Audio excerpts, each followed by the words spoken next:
Thanks for tuning in, guys. I'm here with Rob Knochenhhauer, our Director of Regulatory Affairs. Today, we're going to be doing a deeper dive into our Daytona Beach to Mims flight, which is about 43 miles long. But we're going to talk more on the waiver side. We're going to talk more about the details. What does it mean? How are we actually able to accomplish this mission? And there's no better person than Rob Knochenhhauer to go over this with us. So, Rob, you just want to give us a quick overview about this operation, and then we'll get into a few of the aspects here. Yeah. Thanks, Adam. Happy to go into it. So I've spent quite a bit of time, behind the scenes helping to get this to happen. So one of the things that we're doing here is we have an approval. It's performance-based approval that allows us to do operations anywhere in the country that kind of fit the criteria that have been outlined in the approval. And part of that is the ability to fly over restricted or limited access right-of-ways, which is what we're doing. So this operation is occurring over power lines, and what we're able to do in that context is with the permission of the people that actually manage those power lines, we're able to do that flight operation. And one thing that has given us a bit more flexibility is the fact that we don't have to look at population density for doing these limited or restricted access right-of-ways, which allows us to launch the aircraft from within the Class Charlie airspace of KDAB and then fly south to Mims. And be flying in areas that are more heavily populated. It's not New York City, but it is definitely not out in the boonies either. So that's really kind of the big piece here. In concert with the waiver approval, because we're in Class Charlie airspace, we had to have a separate airspace authorization that is associated with that waiver that allows us to do the operations in the controlled airspace. Part of that is, there's a requirement that's outlined in that airspace authorization where we have to contact the tower ahead of and after the operation occurs. So that's just their requirement for us to basically do the operation so they have an understanding of what's going on within their airspace. Last week, I know there was a claim that was made that we were flying over runways at Daytona, which is not true. We are flying basically underneath the approach path for the runways to Daytona, or departure, depending on which way the wind's blowing. And so that is really is the most challenging piece about it. So our operation does allow us to do operations up to 200 feet above the structures, but for that particular path where we're actually flying across, or rather under the approach path to KDAB, we are actually limited to 100 feet above the infrastructures because we have to fly a little bit lower to basically respect the controller's request for operations in that airspace. Yeah, awesome. Thanks for that overview there. And you already touched on some of the big points, being the Class C airspace. And one of the clarifications I want to make, you kind of talked about a little bit, but the coordination with the tower.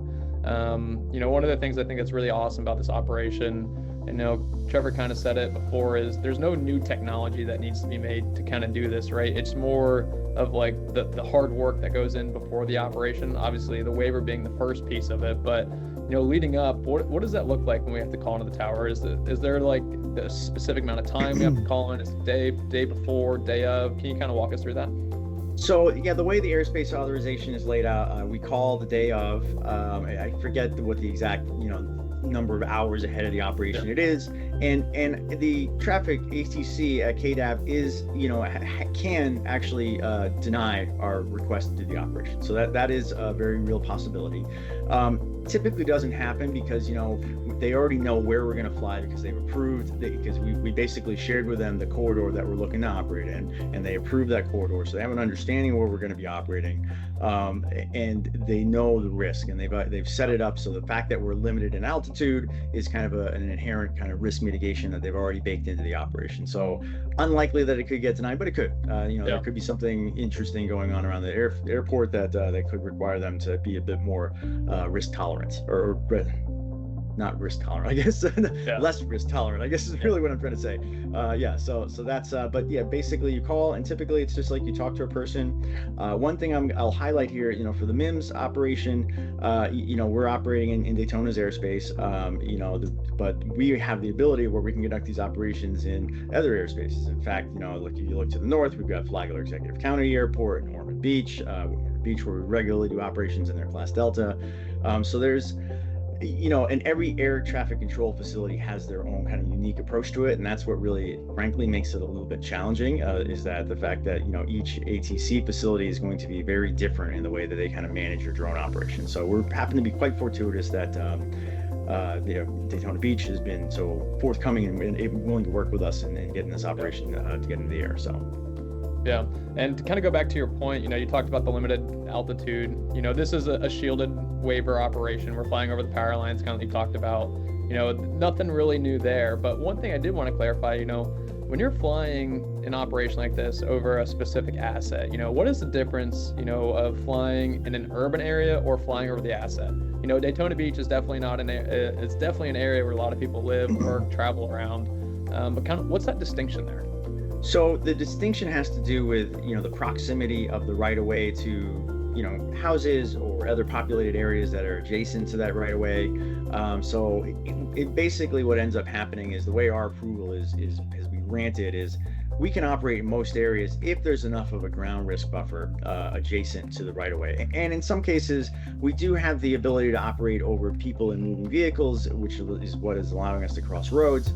But that is also giving us the ability in some places where there could be some narrower areas where there could be some populated areas close by to the right of way where we can still conduct that operation. So but inherently what's going to happen is we get into places that are like New York City or something like that, or maybe the depths of Los Angeles where we might have a bit more of a challenge doing that because we don't currently have the ground risk approvals for our aircraft that allow us to do that.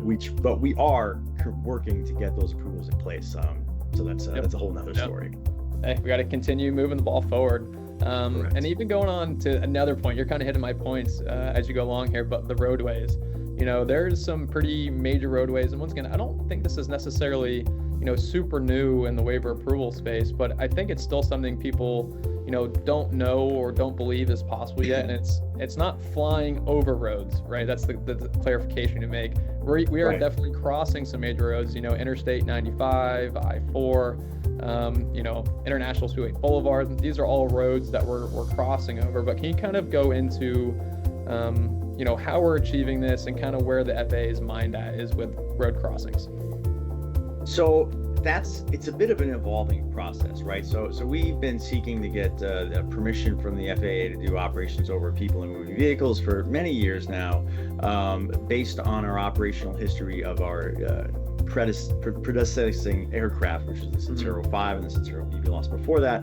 And eventually, about a year and a half ago, the FAA looked at it and said that, okay, we'll give you the ability to do this in a limited fashion. So as you've already indicated, we're not following roads, we're just crossing roads.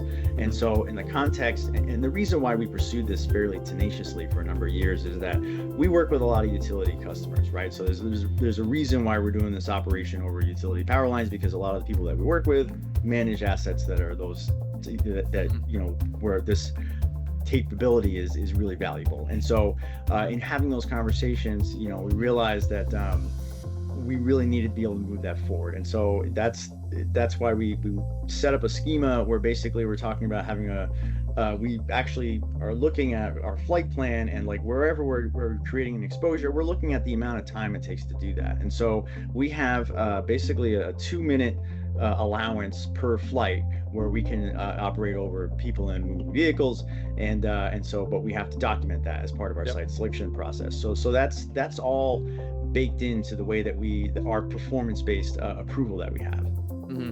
Yeah, and I think it's extremely exciting. I mean, growing up, for me, I-95 and I-4 are always the busiest roads. So being part of a drone company now that is approved to fly over them, even though it's a brief second because of how fast we fly, I still think it's a very cool advancement, seeing that, where it was 3 or 4 years ago to where we are now. Oh, absolutely. Yeah, it's very exciting. Going on to our kind of last point here that I want to touch on. I think this is even unique for us, but this is going to be a point-to-point operation for us, aka take off in Daytona, fly all the way to Mims and land there. And I think this is really kind of parallels our vision of how the Edge Dock and Centauro 6 will work. Now, this isn't necessarily the solution and how it will be done for that. but kind of walk us through what we've had to do, you know, on the engineering side and waiver side to get this across the line. Effectively, the way we've done this to assure, you know, safety of the operation, we have a remote pilot that is at both the takeoff location and at the recovery location in order to basically, you know, assure that there's overall safety for that operation as it's being conducted. So that's the way we've gotten it approved. Technically, there's a little bit of a challenge where, you know, making sure that we could have the proper handoff from our controller at where the aircraft takes off, and then where it's recovered at the other side. There's a little bit of a you know, a handoff challenge that we had to address. That's been kind of an ongoing thing, but for it's an achievable thing. I mean, you know, for us, we haven't really done this before, so this is going to be, I mean, we've been practicing it at our local field, you know, with two pilots kind of adjacent with one another to do the handoff practice, but we haven't done the handoff as an organization before, and we're pretty excited to kind of get that done. But it has been done by other organizations in the past. I mean, I will cite Phoenix Air Unmanned, who's now no longer with us, but they had really perfected kind of that leapfrogging type of operation where they would fly the aircraft from one location, go 30-40 miles away or whatever. Actually, it wasn't quite that far. It was like maybe 8 to 10 miles away, have a recovery, and then the team that took off would go to another location further down the line, and they would kind of keep it moving. And so that's kind of a benchmark that I look to as being able to do this. But certainly the point you raised about the edge dock and being able to have an aircraft launch from one dock and then recover it at another dock, you know, 40 miles away or whatever, is a pretty exciting new prospect that we're going to be able to leverage to get a bit more utility out of the aircraft down the road. So, but that now you're kind of getting into remote operations, and that's a whole new scheme that we're going to be diving into in the next 6 to 12 months or so. Oh yeah, we'll definitely we'll get you back on the horn here to talk more in depth on that topic later on in the future. But yeah, we'll also be kind of showing a little more of that behind the scenes of the engineering of the handoff from the point to point, from the field testing we're doing at the field. So excited to kind of share that. But Rob, anything else you want to share about this mission or waiver before we close up here? You know, I think the biggest thing is that it's achievable, right? I mean, it's like, you know, we've been helping our clients get these types of approvals for quite a few years now. You know, we have a pretty long list of clients that are operating around the country, you know, able to take advantage of this capability. And so I think the thing that's exciting about it is just being able to show that this particular thing, like the distance is really kind of the thing that's most interesting. You know, 43 miles is the longest we've ever flown, and you know, pretty excited to see that come to light. So am I. Well, thanks for joining, Rob, and thanks for telling us more about this waiver.